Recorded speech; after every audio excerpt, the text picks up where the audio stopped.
there is always a time.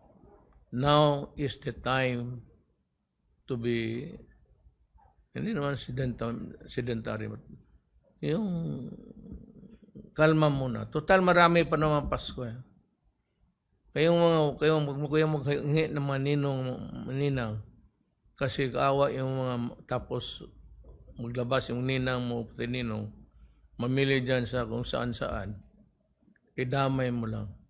Maghingi ka, hopefully, in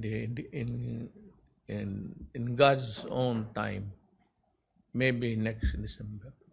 In the meantime, what should we do is to pray for our country and prepare for those who are sick. At saka kung magkain ako, when I say my prayer, God remember those who have the food but who cannot eat. Yun.